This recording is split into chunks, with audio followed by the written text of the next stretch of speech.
जय श्री राधे कृष्णा भक्तों। तो आज की जो सत्य लीला कथा है वो है गुड़गांव की रहने वाली शालिनी की।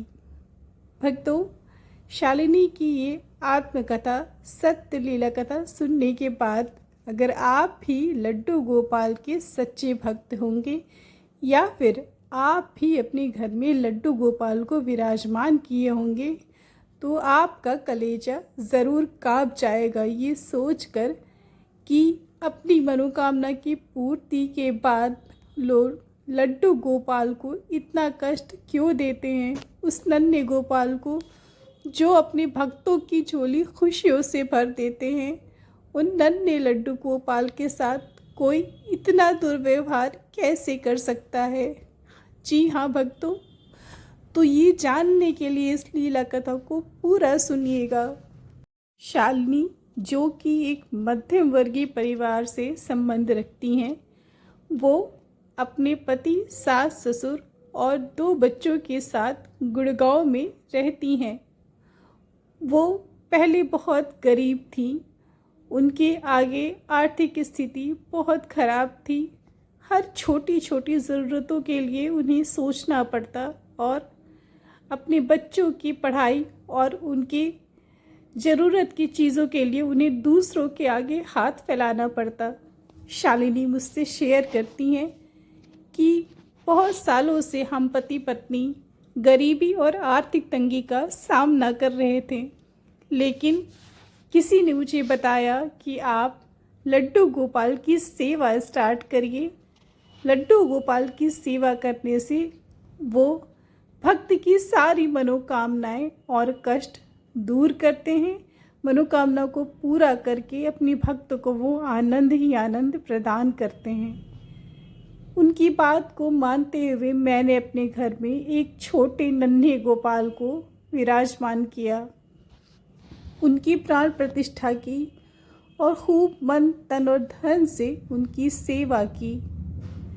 3 साल पूरे हो चुके थे लड्डू गोपाल की सेवा को और मेरी स्थिति धीरे धीरे बदलने लगी थी। मेरे सारे शारीरिक कष्ट दूर होने लगे थे और मेरी आर्थिक तंगी भी धीरे धीरे ख़त्म होने लगी थी। पति का वही बिजनेस जो पिछले 5 सालों से बंद था और हम एक एक पैसे के लिए मोहताज थे। लड्डू गोपाल की सेवा और पूजा करते करते, लड्डू गोपाल का आश्रय लेते लेते उनकी कृपा से अब वो बिज़नेस दौड़ने लग गया था। हमारी सारी परेशानियां दूर होने लगी थी, सारे कर्जे ख़त्म हो गए थे और धीरे धीरे हम उन्नति करने लगे थे। बस अब हमारे परिवार में कोई भी समस्या नहीं थी, हम बहुत ही खुश थे और लड्डू गोपाल की सेवा दिन पे दिन नित्य अच्छे से कर रहे थे। एक दिन मेरे मन में एक ऐसा विचार आया कि मेरे लड्डू गोपाल बहुत छोटे हैं। आजकल बड़े लड्डू गोपाल का फैशन और ट्रेंड है। अब तो हमें पैसे की कोई भी दिक्कत नहीं है कि हम बड़ा विग्रह नहीं ले सकते हैं। अब तो हम जितना महंगा चाहे उतना महंगा विग्रह लाकर उनकी सेवा कर सकते हैं। बस यही विचार मेरे मन में आने के बाद मैं चल पड़ी बड़े लड्डू गोपाल को खरीदने। यहीं से मेरे जीवन का गलत निर्णय शुरू हुआ। यहाँ तक तो ठीक था कि मैं बड़े लड्डू गोपाल को घर लेकर आई, लेकिन वो पुराने नन्हे लड्डू गोपाल जिसमें मेरी जान बसती थी और जिसने मुझे सब कुछ दिया, मेरा उनकी सेवा से मन हट गया।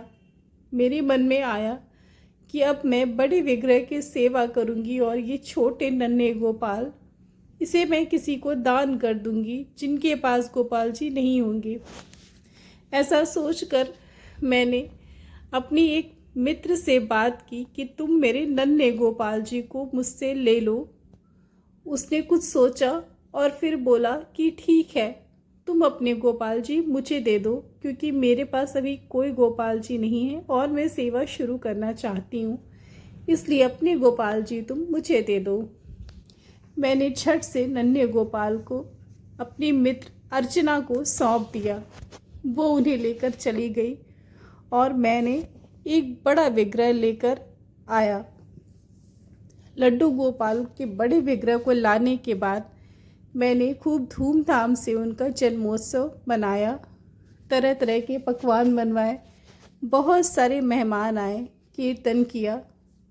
महोत्सव मनाने के बाद मैंने बड़े लड्डू गोपाल की सेवा शुरू कर दी और छोटे लड्डू गोपाल को, जैसा कि मैंने बताया था, अर्चना को दे दिया। इसके बाद मैंने अर्चना से ये भी ना पूछा कि तू उनकी सेवा कर रही है या नहीं कर रही है। अर्चना उन्हें लेकर गई, लेकिन उसकी जो दिनचर्या थी वो शुद्ध नहीं थी। वो मांसाहार खाती थी और उसके घर में शराब का भी सेवन किया जाता था। उसकी सेवा की कोई भी नियम नहीं थी। वो कभी भोग लगाती और कभी नहीं लगाती, कभी गोपाल जी को नहलाती और कभी नहीं नहलाती। ऐसा होते होते 6 महीने बीत गए। मुझे अपने घर में कुछ परिवर्तन दिखने लगा। मैं जब भी गोपाल जी की सेवा के लिए जाती, मुझे ऐसा प्रतीत होता जैसे कोई नन्हा बालक मुझे पुकार रहा है, मैया मैं यहाँ पर हूँ, क्या तुम मुझे भोग नहीं लगाएगी। मुझे बार बार अपने अंतर्मन में ऐसी आवाज़ें सुनाई देने लगी। एक बार तो मेरे दिमाग में आया कि नन्हे गोपाल जी कैसे होंगे, इसलिए मैंने अपनी मित्र अर्चना को फ़ोन मिलाया। मैंने उससे पूछा कि तू सेवा ठीक से कर रही है या नहीं। तो उसने कहा हाँ कर रही हूँ, जितना मुझसे हो बनता है मैं उतना करती हूँ, उससे ज़्यादा मैं नहीं कर सकती, क्योंकि मुझे रात में सोने में बहुत देर होती है और मैं सुबह 12 बजे सो कर उठती हूँ। मैंने उससे कहा कि 12 बजे तक नन्हे गोपाल भूखे प्यासे बैठे रहते हैं और तू सोती है। तो उसने बोला कि इससे ज़्यादा सेवा मेरे से ना हो पाएगी। मुझे ये भी पता चला कि वो शराब और मांसाहार का सेवन कर रही है। मैंने उससे पूछा कि क्या तू अपने घर में शराब और मांसाहार का सेवन कर रही है। उसने बोला हाँ, वो तो मैं पहले भी किया करती थी। मैंने उससे कहा कि ये सब कुछ तूने गोपाल सेवा लेने से पहले मुझे क्यों नहीं बताया। उसने मुझसे कहा कि इसमें कौन सी बड़ी बात है, ये तो आजकल का ट्रेंड और फैशन है। मैं जो भी खाती हूँ वही गोपाल जी को भोग लगा देती हूँ। मैंने फ़ोन रख दिया और मेरे मन में बहुत ग्लानि हुई कि हे प्रभु, ये मैंने क्या अनर्थ कर दिया। फिर इसके बाद मैं भूल गई उन्हें। मैं अपनी डेली की रूटीन में लग गई। एक दिन मैं रात में सो रही थी तो मैंने एक स्वप्न देखा जो बहुत ही भयानक था। स्वप्न में मेरे वही नन्हे गोपाल थे जिनकी आंखों से आंसू बह रहे थे और उनके वस्त्र बहुत ही गंदे और फटे हुए थे। उनके समक्ष शराब और मांसाहार का भोग रखा हुआ था और वो रो रहे थे। रो कर वो मुझे पुकारते कि शालिनी, ये तूने क्या किया, ये तू मुझे कहाँ भेजती, मुझे तेरे पास आना है और तेरे हाथ का भोग खाना है। मेरी नींद अचानक से खुल गई और मुझे बहुत ग्लानि महसूस हुई। मैं अगले ही दिन अपने मित्र अर्चना के घर पहुंच गई, ये देखने की गोपाल जी किस स्थिति में हैं।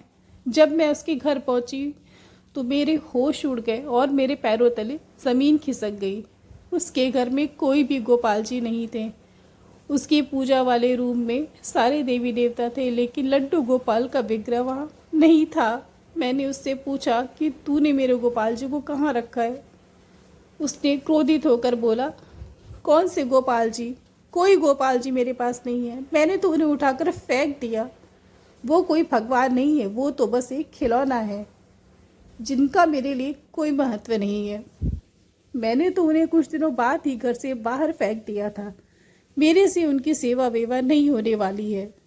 मैं बहुत रोई और उसे बहुत डांटा कि तूने मुझसे उन्हें क्यों लिया था, अब जल्दी बताओ वो कहाँ पे हैं। उसने बोला कि मैंने तो उन्हें एक पेड़ के नीचे रख दिया था, अभी न जाने वो कहाँ हैं। मैं उन्हें ढूंढने निकल पड़ी। चलते चलते मैं एक जंगल में पहुंची। वहाँ से मुझे आवाज़ें सुनाई दे रही थी कि मैया मुझे यहाँ से ले जाओ, मैं यहाँ पर बहुत भूखा हूँ, मुझे बहुत पीड़ा हो रही है।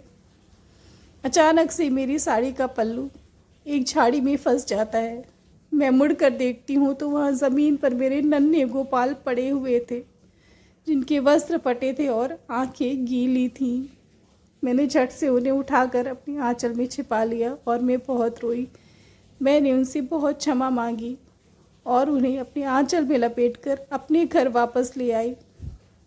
उनके वही पुराने स्थान पर उन्हें विराजमान किया, उन्हें नहलाया, उनके शरीर में चंदन का लेप लगाया, उनके वस्त्र बदले, उन्हें अपने हाथ से भोग बनाकर खिलाया और उनसे बहुत क्षमा मांगी। शालिनी कहती हैं कि मेरा उन भक्तों से निवेदन है कि जिस भी लड्डू गोपाल को अपने घर ले आए, छोटे या बड़े, अगर उन्हें बड़े लड्डू गोपाल पसंद है तो वो छोटे लड्डू गोपाल की भी साथ में सेवा करें, क्योंकि भगवान तो सिर्फ एक हैं। उनके रूप भले अलग अलग हो, वो कभी अलग नहीं होते। अगर आपके पास कोई पुराना विग्रह है तो उसकी सेवा अधिक होती है, इसलिए जो भी विग्रह आपके पास है आप उसकी सेवा निरंतर करते रहें और बड़े विग्रह की भी चाहे तो कर सकते हैं, लेकिन इस तरह से किसी नन्हे लड्डू गोपाल को पीड़ा ना दें, अन्यथा हमें पुण्य मिलने के बदले हम अपराध के भोगी हो जाएंगे। जय श्री राधे कृष्णा।